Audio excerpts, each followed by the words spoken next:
Okay, amazing. Good morning. Thank you. Thank you for joining us. We prepared a talk for you called TTP Emulation in 2024. Full disclosure, it's the first time I'm sharing a stage with someone, so I'm a little nervous. He's not. I don't understand why. But it's okay. I hope you're gonna enjoy this. First things first, we'll do some quick introductions about ourselves. My name is Leon Jacobs. I'm CTO for Orange Cyber Defense South Africa, specifically the SensePost team. We do offensive security. I like hacking stuff, so most of the world I see is red. Yeah, and that's me. Hello, so I am nervous. Leon was lying. My name is Ethan Pike. I also work for Orange Cyber Defense South Africa, part of the SensePost team, and I'm also a hacker. I love all things purple and red teaming, and I'm excited to show some of the purple teaming today in this talk. Thanks. All right, so first things first, we'll do a quick agenda. I'm going to give you the speed reader's guide to purple teaming. We're not going to go into too much detail, but it's quite important to get a sense of setting the scene of what we're going to talk about today. The second bit is going to introduce the Lazarus group. I probably have my SRA moment here as well. But more importantly, the reason we want to talk about Lazarus is it sets the scene for the malware that we want to talk about specifically. Then, for the meat of it, we're going to talk about two pieces of malware families that we've used in a purple teaming engagement called Ratankpa and Dtrack. At the end of all of that, we'll give you some takeaways and hopefully something to play with or think about. All right, so if you've never heard of a purple team before, one way to think about it is a bunch of purple people. But more realistically, the way a purple team works is sort of a setup that forces a red team and a blue team to collaborate. By design, this collaboration is almost a non-negotiable. If traditionally we think about a red team, someone goes away, thief in the night, they'll attack you. The blue team is a little worried about when it would happen. And at some stage, they hopefully detect and respond appropriately. A purple team sort of challenges that idea and says, instead of us trying to be sneaky about this thing, let's both have an attack plan that we can exercise. Let's see what kind of malware we might want to use, what kind of TTPs we want to implement, and squarely focus on the detection engineering capabilities that provides us. In fact, what are the changes we need to make to improve our ability to see what may have happened during an incident or some form of compromise?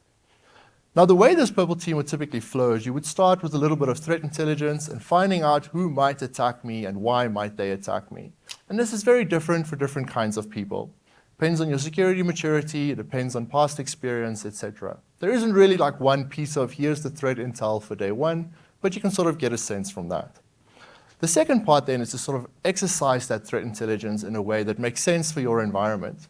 And this exercise can really be included in cloud environments, on-prem, OT, sort of anything really that makes sense for your organization is where this kind of threat intelligence exercising can occur. Now, what would typically happen is like, okay, you might buy into this purple teaming idea, but the act of doing the purple team can be surprisingly hard at first. You might reach out to some tools, a breach attack simulation tool or atomic red team or whatever sort of thing that has existing steps that you can exercise to get a sense of what that detection engineering in your organization looks like. For the purple team we're talking though, however, we decided to build a lot of this stuff our own. And there's a lot of reason for this thing, which we're going to get through in this presentation. But what I want you to take away from this is that purple team is this exercise that we take red and blue, fuse, the color purple, and enforce a collaboration session between those two disciplines. For the purple team we're talking about here, we're going to focus on the Lazarus group.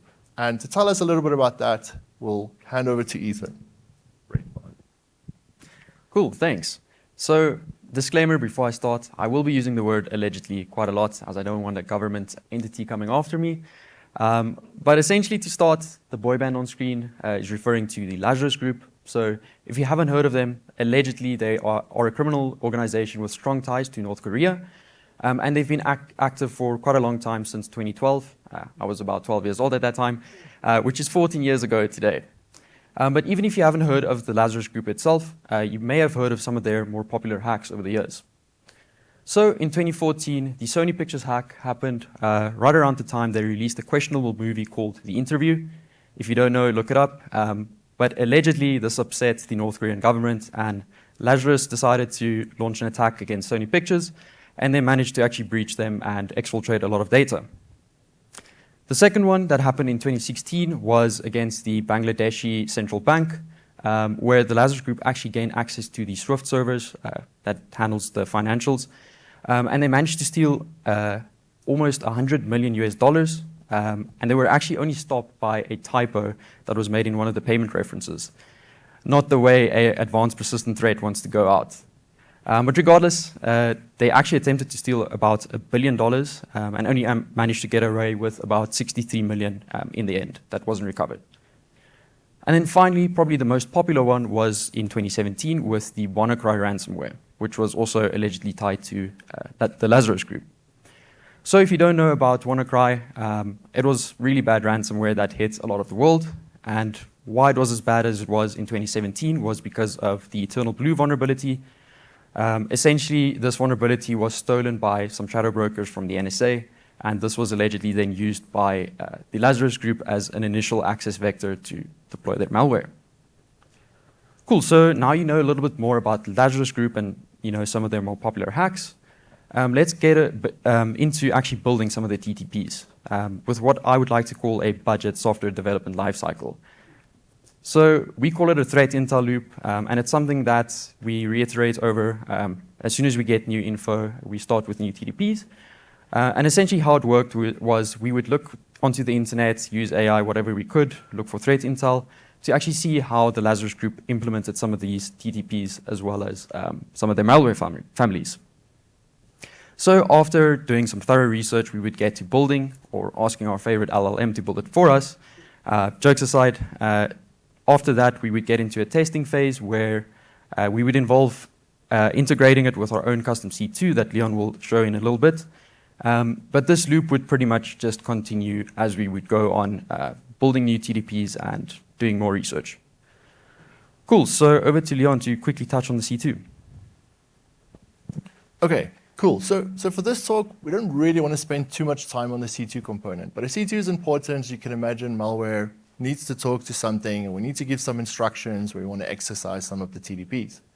The C2 is very unimaginatively written in Python. It has an HTTP interface, etc. But I think the more important reason why we chose to roll our own, given the plethora of commercial C2s, open source C2s, etc., is predominantly squared on the fact that we have a ton of opportunity in customizing what we want to implement. Consider the fact that these purple teams are very TTP driven. Like some of the stuff you'll see, if we did a real red team and I did that, like that's terrible. But these are real attacks. Real criminals did these things and people were compromised or some side effect came from that.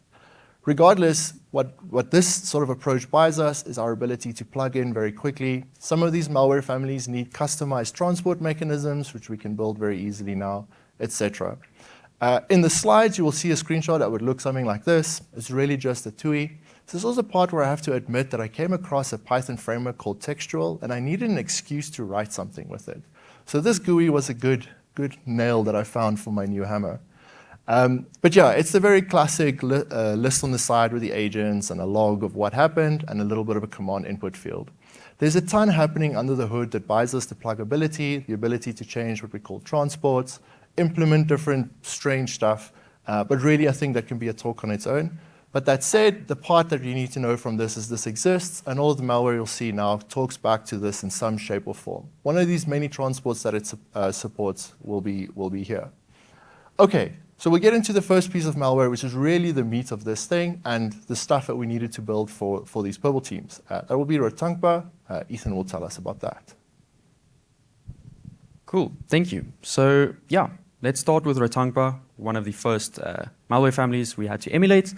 And what was pretty interesting about this one was that it was built in PowerShell, at least as per the threat intel. So going back to our budget SDLC or threat intel loop, we looked to the internet for some threat intel to see exactly how the Lazarus group actually did this. And what stood out to me was that they mentioned there was a new version written in PowerShell, and there was an older PE version that they used before. The second part that I wanted to put to the test was also that the shift from PE to PowerShell made it more difficult for antivirus to detect, which is something that I didn't fully agree with. Regardless, staying true to the threat intel and trying to emulate Lazarus as closely as possible, I started with the PowerShell-based version of Ratankpa. And I just quickly want to go through pretty much how my thought process and how we built it. So before you get there, they actually kindly included a version of the old Ratankpa, a little snippet of how it worked, which was just pretty much some clear string concatenation, pretty much linking the old C2 server here. And they also were kind enough to actually have a part here showing the base64 encoded string here in the PowerShell version. Cool, so at this point we now knew that it was a PowerShell-based payload, different from most of the compiled languages, such as C++. Another important point, which was kind of the only obfuscation it did, was it would overwrite itself upon runtime, and that there was also a old C++ PE version that might be useful later. So to be completely honest, the threat intel was extremely thin for this specific malware family. So I turned to some online sources such as VX Underground and VirusTotal Pro to look for some samples to actually see how it worked.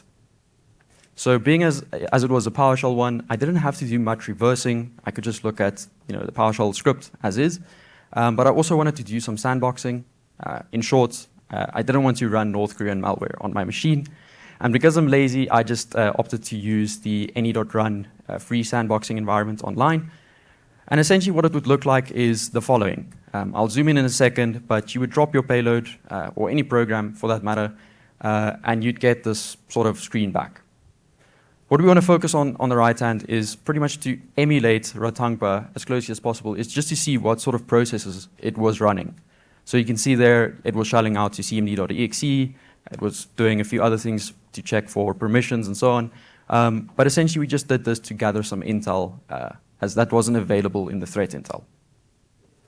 And then quickly before I move on, another important part here was just showing the network comms. You can see there that PowerShell exe connects to the internet, obviously as they were connecting it back to their C2. And yeah, I mean, this is also something we could use later on when we build our own to see how it behaves. Cool, so at this point we now had a PowerShell script. I mean, quick and easy, I can just copy paste this. If only it was that simple. I obviously didn't want to copy paste malware from the Lazarus group onto my machine. So I kind of just used this as a reference to start building my own version and to try emulate it as closely as possible, at least in the behavior. So we're just quickly going to touch on a few things setting up the script. As I said before, the main obfuscation the script did was literally just delete itself, or in this case more technically overwrite itself with some encryption upon runtime. So what that meant is essentially as soon as you ran the PowerShell script, it would be removed from the system just by using this basic DES encryption. I even used the same key that they used, interestingly enough, just to try and keep it accurate to the threat intel. But regardless, next, what they did was also enumerate a few things on the system, such as the architecture and a few other information. We kind of stripped this down a bit just to not have it take as long. But essentially what was interesting that we found in the original version of Ratankpa was that they would actually look for keyboard layouts, languages, and location to kind of act as a kill switch to not run this malware in certain regions such as North Korea and Russia. We stripped that out just to stick true to the processes that we were running at the start.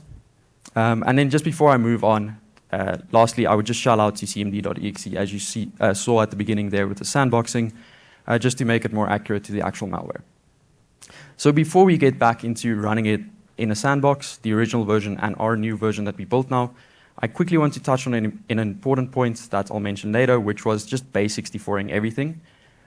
Besides the encryption used at the start, this is literally the only other, obfuscation that they used, which isn't that complicated, to be fair. But we will be taking base64ing to the next level a little bit later in the slides. So at this point, what we did was we reran the original Ratankpa malware as well as ours in the sandbox environment. And as you can see, it was pretty much identical, at least for the startup. At this point, we haven't implemented network comms yet, but I saw it as a win to just emulate the actual malware as closely as possible. Cool, so enough of the starting the script. Let's actually talk about one of the more important TTPs that we wanted to implement here.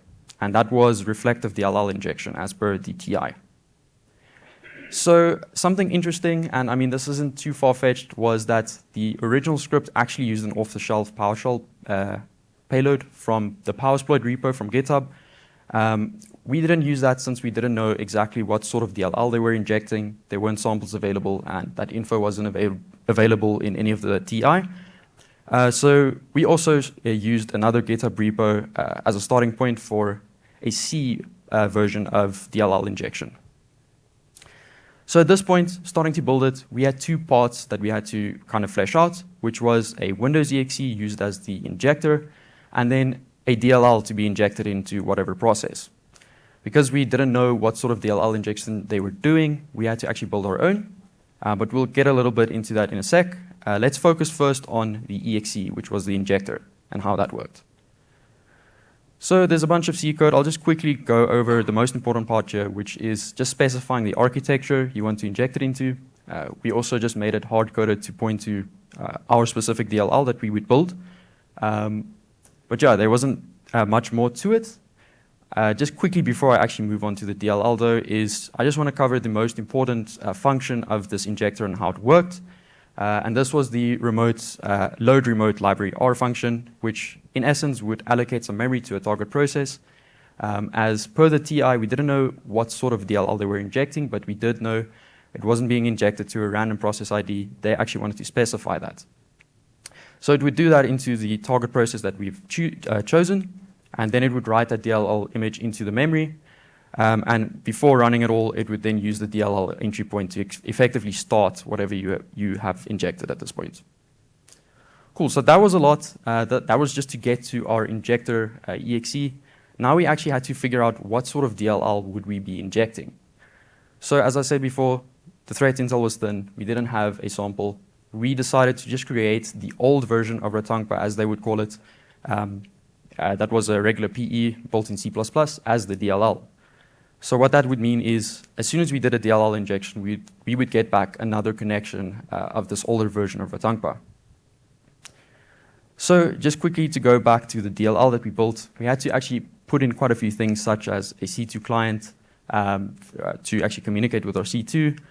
We used an off-the-shelf JSON library to do some regular communications with the C2, and a few other things to actually make it all fit together. But I won't bore you guys with the specific code here. I just want to touch on the main function used here and what made it all work, which was a command loop. So at its core, the command loop would be running, and it would check in with the C2 every 5 seconds or so, and that would check for any instructions such as regular shell executions or specific TTPs such as DLL injection and others. And like I said before, the C2 comms was done just using off-the-shelf JSON library. And this loop would just run forever until the agent would die.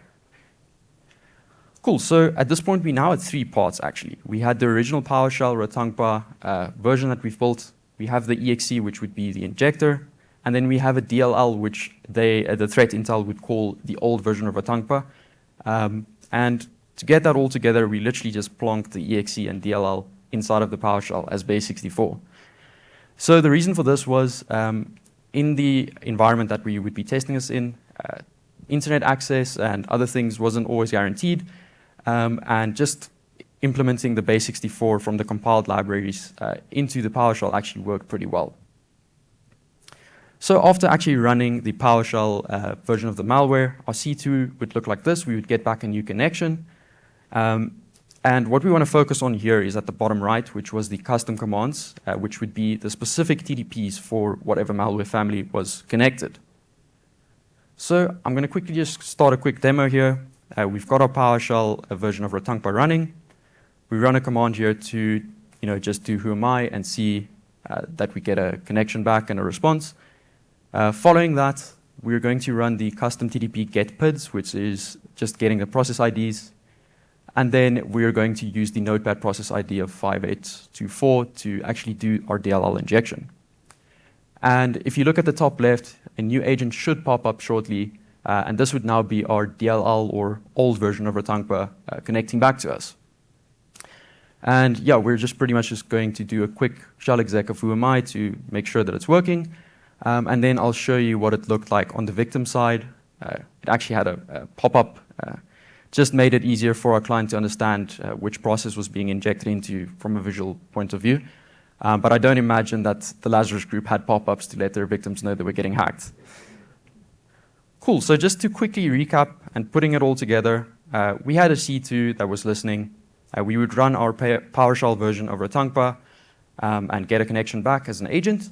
And then from here, if we initiate the DLL injection TTP, this would then spawn the exe injector that we would use. Following that, it would then go ahead and inject the old version of Ratankpa, as the TI calls it, into whatever process you specify. And that would essentially connect back to our C2 as an agent of its own. So yeah, that was a lot. That was Ratankpa in a nutshell. So I'll hand over to Leon now to talk about Dtrack. Thanks. Phew. Okay, cool. Thank you. Dtrack. The other malware family we implemented, or something I like to call 7zip++++++. This kind of does a bunch of stuff extra, and it's not just 7zip, as you may think already. Now, I need to prefix this. I think you need to hold on to something, maybe your chair, because there's a lot that I want to talk about, and there's 108 slides that I need to flick through. But we're going to go through how this Dtrack injector works. We're actually going to skip the final payload. I don't think we're going to get to that. But I think it's a really interesting study for, first of all, a whole bunch of crafty things people do to get malware to run the first time. But yeah, I think this will be a lot of fun. Cool. Holding onto your chair, the first bit, like Ethan's mentioned, is we kind of need to start that cheap SDLC of ours and get some threat intelligence. How does Dtrack work? How did it affect people, etc. 3 things I learned from reading that is the first thing is there was a dropper that had its encrypted payload embedded as an overlay on a PE. That's a mouthful. But what it really means is you get a Windows executable, and the overlay is just this extra bit at the end, literally cutted onto it. That is an overlay. It's got a legitimate use. At some stage, certificates were there for PE signing and things like that. But it turns out malware authors can use that for a bit of extra data as well. The second bit is it's got a decryption routine, part of the executable that is between start and win main. And I know there's a space there, and we'll get to that in a sec. The third part is all of this stuff is embedded in a harmless executable, a benign executable. In my case, spoiler alert, 7zip. Now, when you read these kind of threat intelligence reports, they can honestly suck. Like, they don't have the detail you need, and then when it's compiled code, generally you sit with an exe that you need to reverse. So the threat intelligence says that that path is somewhere between start and win main. No real indication of what exactly I needed to do. I needed to get code execution before user code, really, to emulate this effectively. Now, I would read a whole bunch of threat intelligence, and eventually I come across this thing called init term. Init term in a C++ binary is a way to initialize global variables or any sort of constructors in the beginning before the user code runs. It's part of the Visual C++ runtime. I didn't know this, so at this point I figured, cool, part of me emulating this accurately means I need to reverse what init term does. But before I get ahead of myself, I realize I need 3 things: a benign executable, a way to start code execution between the start and win main, and finally a encrypted payload. So my first victim is 7zip. I think everyone kind of knows what 7zip at least is supposed to do. The second part I need to do is to reverse that inner term thing. How does that work? And then finally, I probably need to build the thing I'm actually after, which is that final payload to emulate some of this malware. So okay, let's start with the reversing part. Generally, when you're reversing things, you have 2 approaches. One of them being static analysis. Static analysis you can do with many tools, Ghidra, commercial IDA. There's a tool called Cutter, which I really like because it's insanely fast. And it has a plugin to have the Ghidra pseudocode generated for you. So in my case, I open up my target binary in Cutter. It's got its analysis mode running. And eventually, I'm dropped in this page where I can see some disassembly and pseudocode generated on the right. The reason why I like Cutter in this case is because that decompiler used is Ghidra. The code is quite nice to read.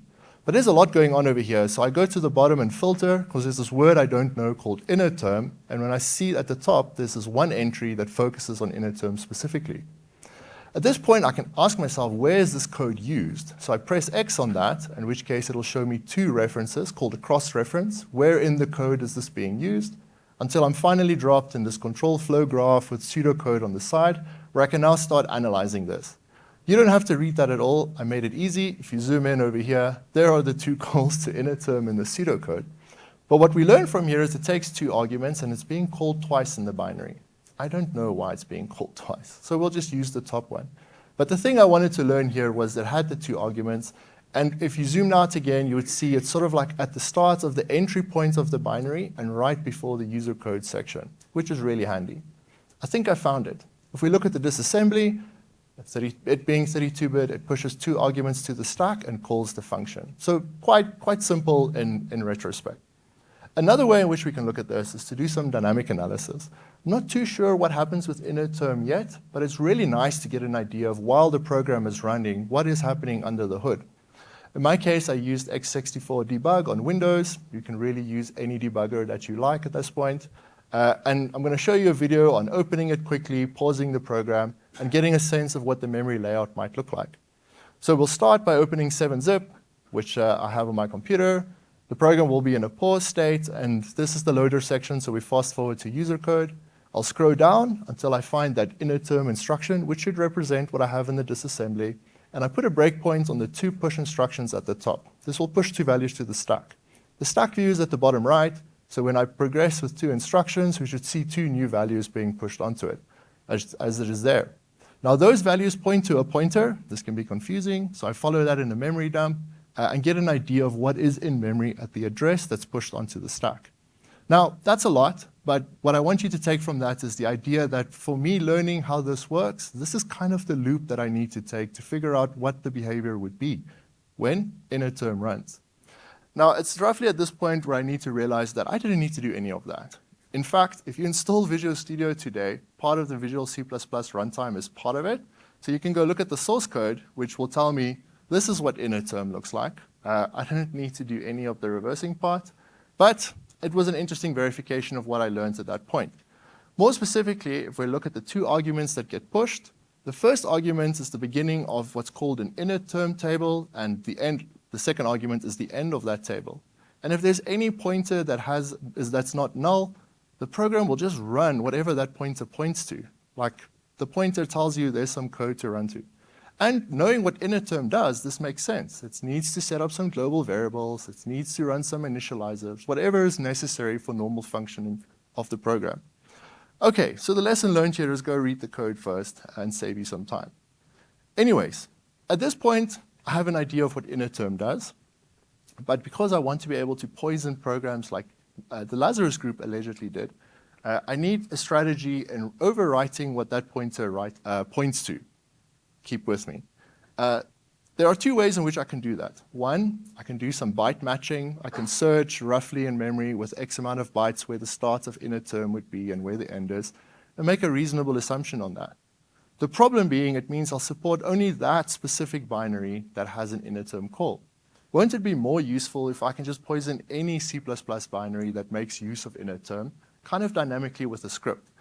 That would mean that I can do probably any C++ binary and have this technique work. So to do that, I reach out to a framework called Capstone. It's a Python-based framework, incredibly popular in most reverse engineering tools, that lets us programmatically disassemble a piece of software, and it being Python means you can do a whole bunch of really cool things. If you've never used Capstone before, it's actually quite simple. The bottom part's a little bit of pseudocode, but really, you get an instance of Capstone up with an architecture and a mode, supports many, many, many architectures. And then this being a PE, I sort of loop all the sections that are executable, and then just emit all of the code that comes from that. In other words, emit the disassembled instructions that I can work with. So what this means in the case of 7-zip is I'll start with code like this, but running through my Python programs, I'll filter to call instructions, and then eventually I'll filter to the instruction for inner term. And knowing that the first argument is the start of inner term, I can just move one instruction back and have the address of the start of inner term. Whew, that's a lot. I'm still holding on to something. The next part is I don't want to do that manually, so I wrote a script that takes a C++ binary, finds inner term, and tells me where the start of this table is. That's the result of all of that stuff. OK, but why do I want this? Well, we have a binary. We know what inner term looks like. It's a pointer to somewhere in memory where code might be that I want to execute. So the part to figure out is where would I write that code that I want to execute, right? Like it's useful to know where it points to, and if it's being used in the real world, there will probably be a pointer to code, but in my case, I want to write something else there. But I need a place to write code. Now, if you reflect on the Lazarus threat intelligence, it tells you that all of this stuff is contained within the same binary. So I need to write that code in the same binary. One way in which we can do that is to use a technique called code caves. Code caves are really just places in a binary that aren't being used for any meaningful thing, that if you were to overwrite that, won't affect the normal behavior of a binary. And the reason this exists is most file format parsers are like size and length based. So they read X amount of bytes and then need to move to a next section, leaving a little bit of space between the two. Practically, if you were to do a hex dump of 7-zip, the code cave is there. A bunch of null bytes that, if I was to write something there, won't affect the binary's operation. It messes with code signatures, and it's obviously not 7-zip anymore, but it kind of gives us an opportunity to do something interesting with it. The red part there is the address at the start of that code cave, which means if I write that address to the first to the first entry in the inner term table, I can tell 7-zip to start executing code in that code cave, right? Okay, yes. So the third part we have now is we have 7-zip, we've reversed inner term, we know how to get code execution, or more alternatively, redirect code execution. We now need to write the piece of malware. And so the second part to this is writing that overlay decryption routine. When we have our 7-zip binary and we've appended a final payload to it, we'll use inner term that points to the pointer that has the decryption routine. That decryption routine needs to be written. I was not going to write that in assembly. In fact, I decided to just do it in C. And we did three main things with that. The first is to get the overlay. Again, an overlay is just data appended to the end of a PE. To know where the overlay starts, you need to learn where the end of the legitimate binary is. So you parse all the PE sections, calculate offsets, and that's the start of the overlay. If you were to just delete the overlay, the binary should still work fine. Cool, once I have the overlay, I know it's an encrypted version of my final payload. So I'll run a decryption routine over that overlay, in this case, a very simple RC4 cipher, that would then give me a decrypted PE in memory, like a legitimate PE that I could run. Finally, and this is a little bit of a hint more towards the final payload, but then Lazarus would use a process hollowing technique to inject that PE inside of a legitimate binary, might be Notepad or whatever the case might be, and let it run there. So those three things is what the overlay would do.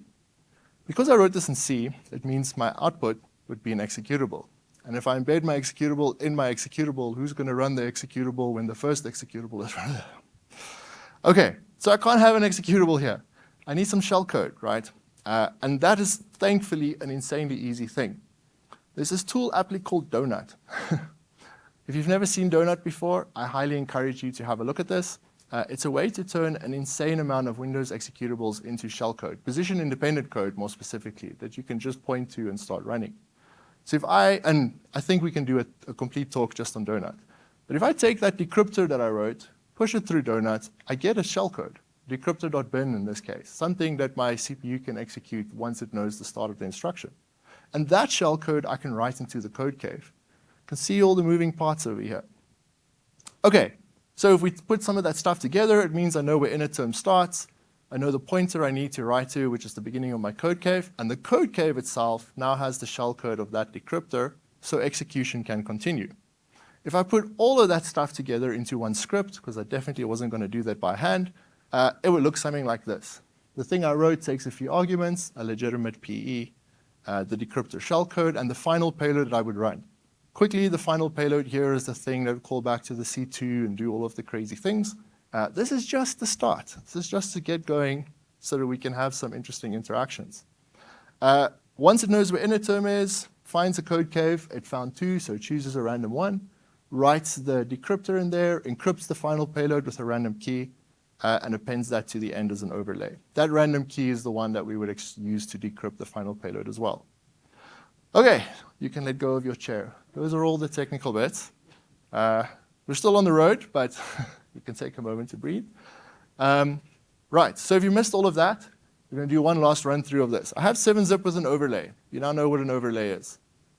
This is something that's obviously been pre-prepared and actually has gone through my little script that I just showed you.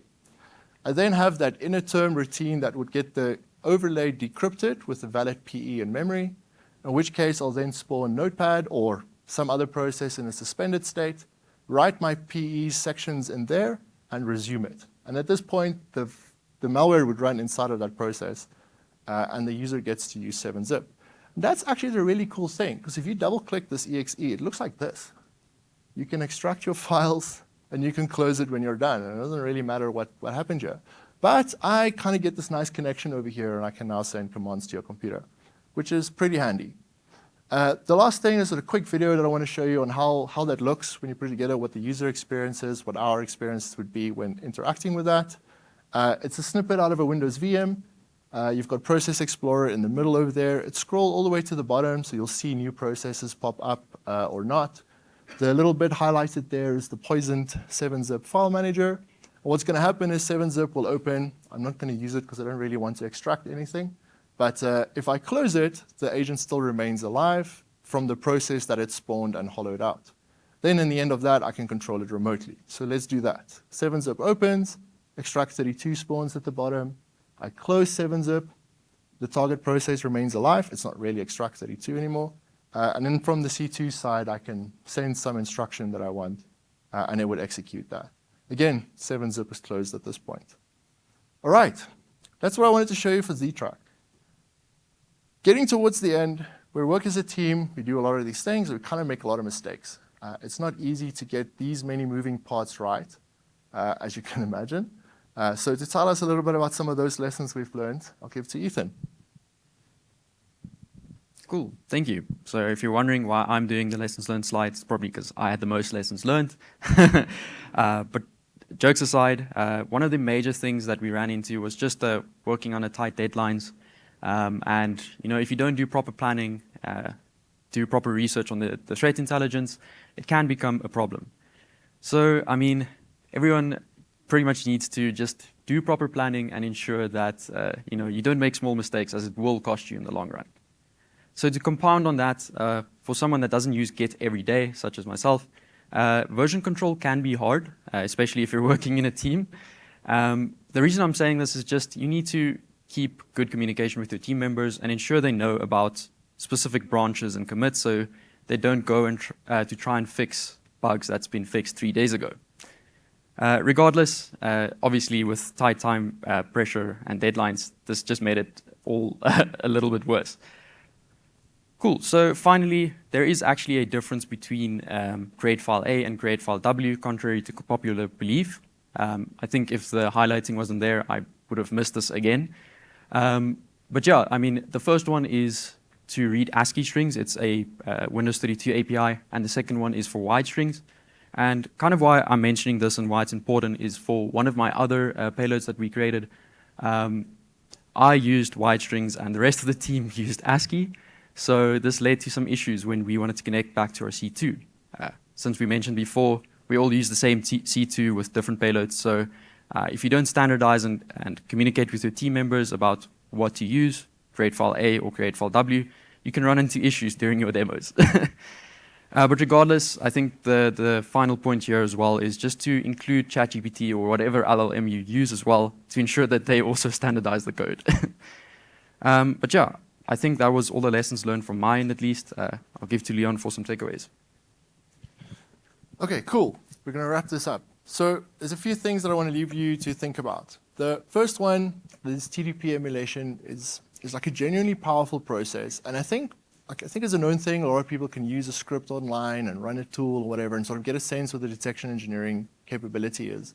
But doing a lower level process like this kind of forces you to learn exactly how this stuff works to the point where if you build it yourself, you're not really arguing about which Windows API is in use here. You know which one you've implemented. It's a really good level up in your knowledge for both red and for blue. We've not done an engagement where someone doesn't learn something important out of this process. So I'd highly encourage that for you. The second part, a lot of time the threat intelligence can be frustratingly ambiguous. It'll be somewhere between when main and when start, and they think it kind of connected in this way. At some stage, if you don't find more information, you kind of have to innovate a little bit based on the information you have.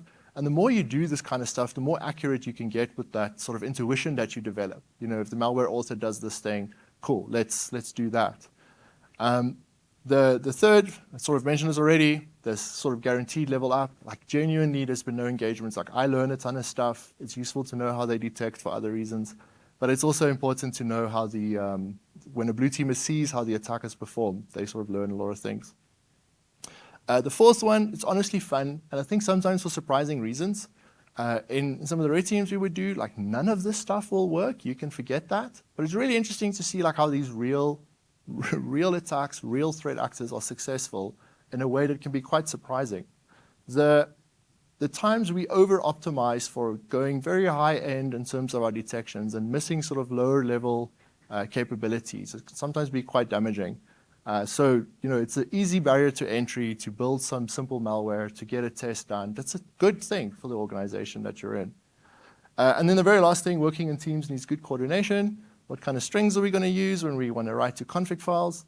And more importantly, the pressure element that it gets between red and blue and forcing them to talk together is sometimes hard. Not everyone understands what we're trying to do here, and that kind of communication is useful.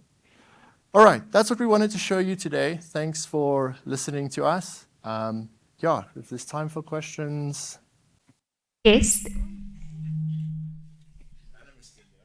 Yes, there's time for questions. Wow, what an insightful talk. Oh, there's already a hand.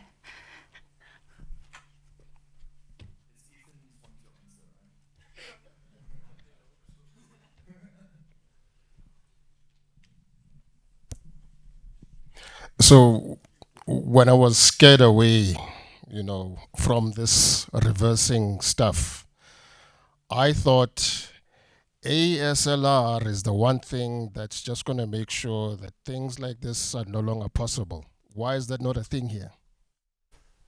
It's an interesting thing because I'm really happy you mentioned that, and this is, I think in the keynote, obsess, sweat the detail. One of the lines here is yoinking ASLR.